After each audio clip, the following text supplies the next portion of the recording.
Bulletin के आगाज में आपको बताएं, जाफर एक्सप्रेस हमला में अब तक सिक्योरिटी फोर्सेस ने 190 मुसाफिरों को दहशतगर्दों से बाहिफाजत बाजियाब करा लिया है। अब तक 30 दहशतगर्दों को जहन्नम वासिल किया जा चुका है। सिक्योरिटी ज़राए के मुताबिक जाफर एक्सप्रेस पर बुज़दिलाना हमले के दहशतगर्द अफगानिस्तान में अपने सहूलतकारों से राब्ते में हैं। दहशतगर्दों ने खुदकुश बमबार दहशतगर्दों को कुछ मासूम यरगमाली मुसाफिरों के बिल्कुल पास बिठाया हुआ है। खुदकुश बमबार दहशतगर्द खुदकुश जैकेटें पहने हुए हैं। मुमकिन शिकस्त के पेश नज़र दहशतगर्द खुदकुश बमबार मासूम लोगों को ढाल के तौर पर इस्तेमाल कर रहे हैं।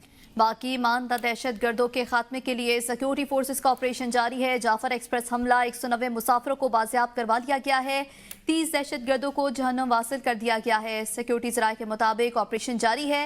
दहशत गर्दों ने खुदकुश बमबारों को कुछ मुसाफिरों के पास बिठाया हुआ है। वज़ीर दिफा ख्वाजा आसिफ ने ABN न्यूज़ से खुसूसी गुफ्तगू में कहा कि इस वक्त कॉल पार्टीज कॉन्फ्रेंस बुलाने से मुतालिक कोई बातचीत नहीं हुई। दहशत गर्दी के मुतालिक बानी PTI और उनके हवारियों के स्टैंड में भाम हैं। आज तक खुल के इन्होंने दहशत गर्दी की कतई तौर पर मजम्मत नहीं की जिस तरह मजम्मत करनी चाहिए। खैबर पख्तूनख्वा में इनकी हुकूमत है। सबसे ज़्यादा खैबर पख्तूनख्वा का सूबा दहशत गर्दी का शिकार है, लेकिन इसमें कोई अमली इक़दामात नहीं किए गए।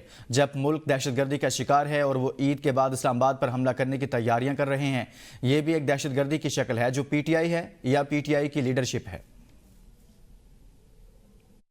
मैं पेश इस वक्त कोई बात नहीं करना चाहता क्योंकि अभी भी ये ऑपरेशन जारी है और जब तक ये ऑपरेशन मुकम्मल नहीं हो जाता और दहशतगर्दों का सफाया नहीं हो जाता उस तक कोई मैं हतमी बात नहीं कर सकता। दहशतगर्दी के मुतल्लिक उनका अपना स्टैंड, इमरान खान और उसके हवारियों का स्टैंड जो है उसमें वहाम है। आज तक खुल के उन्होंने दहशतगर्दी की बिल्कुल कथित तौर पे जो है वो मजम्मत नहीं की जिस तरह मजम्मत करनी चाहिए। उनकी हुकूमत है KP में, सबसे ज़्यादा KP का सूबा जो है वो दहशतगर्दी का शिकार है, लेकिन उसमें कोई अमली इक़दाम जो है नहीं किए गए। आज भी कुर्रम के अंदर जो सिचुएशन है वो आपके सामने है। उसमें और इमरान खान के और उसके हवारियों के स्टैंड में ज़मीन आसमान का फ़र्क है। जब मुल्क दहशतगर्दी का शिकार है और वो तैयारियां कर रहे हैं ईद के बाद जो है इस्लामाबाद पे हमला करने की जो है, तो ये आप कह सकते हैं ये भी एक दहशतगर्दी की शक्ल है जो PTI है या PTI की लीडरशिप है। मैं अपोजिशन लीडर उमर अयूब ने कहा है कि बलोचिस्तान में BLA ने सिक्योरिटी फोर्सेस के जवानों को यरगमाल बनाया। हम BLA के इस हमले की मजम्मत करते हैं। कौमी असम्बली इजलास में खिताब करते हुए उमर अयूब ने कहा, आज वक्फा सवालात मौखर करके इस वाक़े पर बात करनी चाहिए। हुकूमती अरकान गपशप कर रहे हैं। दहशतगर्दों को किसने इकट्ठा होने दिया? तहरीक इंसाफ के 5 लोग इकट्ठे हों तो पुलिस मारती है। अडियाला जेल के सामने हमें 5 बंदों को गिरफ्तार किया गया। इस हुकूमत ने पाकिस्तान के इलाकाई सालमियत को हिलाकर देख दिया है।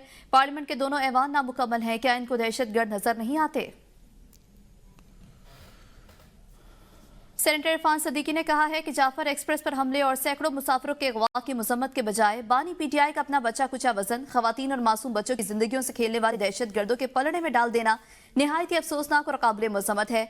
एक्स पर पैगाम में कहा कि उठते बैठते दूसरों को अपनी हदूद याद दिलाने वाले की अपनी भी कुछ हदूद है या नहीं। जाफर एक्सप्रेस पर हमले और सैकड़ों मुसाफिरों के अगवा की मजम्मत के बजाय बानी PTI का अपना बचा कुचा वजन खवातीन और मासूम बच्चों की जिंदगियों से खेलने वाले दहशतगर्दों के पल्ले में डाल देना निहायत ही अफसोसनाक और काबिल मजम्मत है। उठते बैठते दूसरों को अपनी हदूद याद दिलाने वाले की अपनी भी कुछ हदूद हैं या नहीं। PTI रहनुमा जरताज गुल वजीर ने कहा है कि जाफर एक्सप्रेस के वाक़े की भरपूर मजम्मत करते हैं। हम अपनी सिक्योरिटी फोर्सेस के साथ हैं। अब वक्त आ गया है कि हम इसके खिलाफ इकट्ठे हों। हम अपने आम शहरियों सिक्योरिटी फोर्सेस के जवानों की बहुत लाशें उठा चुके। डिस्ट्रिक्ट कोर्ट में मीडिया से गुफ्तगू में कहा, यह हुकूमत बहुत ही नाकामी है। वजीरों मुशीरों की फौज ऐसे इकट्ठी की हुई है जैसे रेवड़ियां बट रही हों।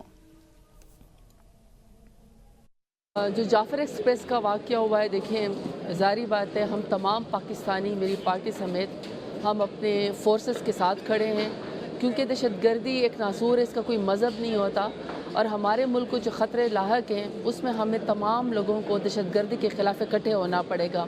गवर्नमेंट का इशू ये है कि गवर्नमेंट बहुत ही नालायक है, बहुत ही निकम्मी है, किसी काम की नहीं है। वज़ीरों की मुशीरों की एक ऐसी फ़ौज इकट्ठी की हुई है। इस तरह पार्लियामेंट की पब्लिक अकाउंट्स कमेटी का इजलास चेयरमैन जुनैद अकबर खान की ज़ेर सदारत जारी। कमेटी ने ऑडिट हुकाम को chairman state life insurance corporation के अदाद शुमार की तस्दीक करने की हिदायत कर दी। वजारत कानून के नुमाइंदे की ऑडिट पैरे से मुतालिक तैयारी न होने पर कमेटी का बरहमी का इजहार। چیئرمین کمیٹی نے وزارت قانون کے نمائندے کو کمیٹی اجلاس سے جاننے کا کہہ دیا۔ کمیٹی نے آئندہ اجلاس میں سیکرٹری قانون کو طلب کر لیا۔ اس سے قبل وزارت تجارت سے متعلق آڈٹ اعتراضات کا جائزہ لیا گیا۔ چیئرمین کمیٹی جنید اکبر نے کہا کہ ہم نوٹس نہ بھیجتے تو آپ نے ڈی اے سی نہیں کرنی تھی۔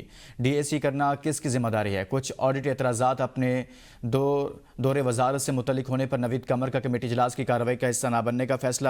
نوید قمر اجلاس سے اٹھ کر چلے گئے۔ پی ایس سی نے ٹریڈنگ کارپوریشن آف پاکستان کی جانب سے گندم کی درآمد پر خلاف ضابطہ اور بلا جواز کمیشن چارج کرنے سے متعلق آڈٹ اعتراض کا جائزہ بھی لیا۔ آڈٹ حکام نے بتایا کہ مینجمنٹ نے 2% کمیشن چارج کیا۔ منظور شدہ ریٹ 0.75% تھا۔ 1.25% اضافی کمیشن سے 703 ملین کا نقصان ہوا۔ مینجمنٹ نے ای سی سی کے فیصلے کی خلاف ورزی کرتے ہوئے کمیشن چارج کیا۔ کمیٹی نے معاملہ دوبارہ ڈی اے سی کے سپرد کر دیا۔ کمیٹی نے ٹریڈنگ کارپوریشن آف پاکستان کی جانب سے رائس ملز کی بغیر ویلیویشن اور مارکیٹ سروے کے فروغ کا معاملہ بھی دوبارہ ڈی اے سی کے سپرد کر دیا۔ کریڈٹ ریٹنگ کی بین الاقوامی ایجنسی موڈیز نے پاکستانی بینکوں کا منظرنامہ مستحکم سے مثبت کر دیا۔ موڈیز کے مطابق مثبت منظرنامہ بینکوں کی لچکدار مالی کارکردگی کے سبب کیا گیا ہے۔ مثبت منظرنامہ 1 سال قبل کے مقابلے میں بہتر معاشی حالات کا اظہار بھی ہے۔ رواں سال 2025 میں پاکستان کی معاشی نمو 3% متوقع ہے۔ گزشتہ سال میں شرح نمو 2.5 تھی۔ آئی ایم ایف پروگرام سے پاکستان کے لیے فنڈنگ کے امکانات میں بہتری آئے گی۔ یا I M F program Pakistan کو فائنانسنگ کے معتبر ذرائع فراہم کرے گا۔ پاکستان تحریک انصاف کے سینیٹر اون عباس پبی 9 مئی کے واقعات کے 5 مختلف مقدمات میں ملتان کی مقامی عدالت میں پیش ہو گئے۔ سول جج ملتان فراز تبسم نے کیس میں حکم سنانے کے لیے سماعت مؤخر کر دی۔ سینیٹر اون عباس پبی پر تھانہ جلیل آباد، تھانہ کینٹ، اولڈ کوتوالی میں مقدمات درج ہیں۔ 9 مئی واقعات پر ان مقدمات میں اون عباس پبی کے ساتھ شاہ محمود قریشی، زین قریشی، فواد چودھری کو بھی نامزد کیا گیا تھا۔ وزیر اعلیٰ سندھ مراد علی شاہ کی 1 سالہ حکومتی کارکردگی پر بریفنگ کا سندھ حکومت کا ڈیجیٹلائزیشن پر فوکس ہے۔ پچھلے 1 سال میں 28 ارب روپے کسانوں کو دے چکے، 13,000 سے زائد طلبہ کو گریجویشن کرا چکے۔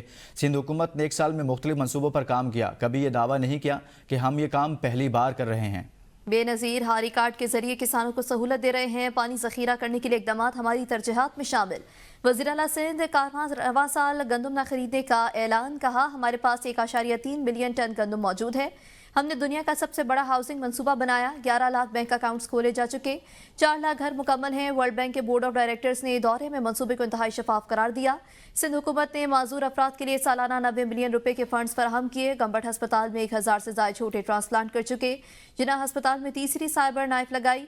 انڈس کے نئے کمپلیکس میں 18 ارب کی لاگت ہوگی۔ ٹراما سینٹر کراچی میں 13,000 سے زائد سرجریز کی گئیں۔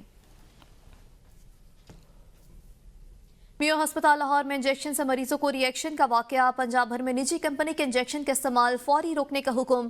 ڈائریکٹوریٹ آف ڈرگ کنٹرول نے صوبے بھر کی فارمیسسٹ کو ہدایات جاری کر دی۔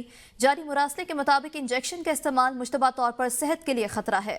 انجیکشن، ویکسا اور محلول نیوٹرولائن کا استعمال روک دیا جائے۔ مراسلے کے مطابق انجیکشن کے مخصوص بیچ استعمال سے روکے جائیں۔ ادویات کے ٹیسٹوں کی رپورٹس آنے تک استعمال کو روکا جائے۔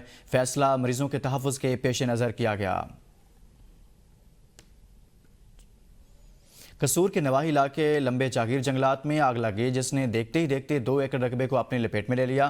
ریسکیو ذرائع کے مطابق آگ پر قابو پانے کے لیے ریسکیو آپریشن جاری ہے، جس میں 2 فائر ٹینڈرز بھی شامل ہیں۔ ابتدائی تحقیقات کے مطابق آگ کسی شخص کی جلتی ہوئی سگریٹ پھینکنے سے لگی۔ ریسکیو ٹیم علاقے میں موجود ہیں اور آگ کو مزید پھیلنے سے روکنے کی کوشش کر رہے ہیں۔ اس آتش زدگی کی وجہ سے جنگلی حیات کو بھی نقصان پہنچنے کا خدشہ ہے۔ فوجی عدالتوں میں سویلنس کے ٹرائل کے خلاف حکومتی انٹرا کورٹ اپیلوں پر سماعت کے آغاز پر جسٹس محمد علی مظہر نے کہا، خواجہ صاحب جواب الجواب مختصر ہوتے ہیں، جو پوائنٹس پہلے کور نہیں کر سکے اور مخالف وکلا کی جانب سے اٹھائے گئے اس پر معاونت کریں۔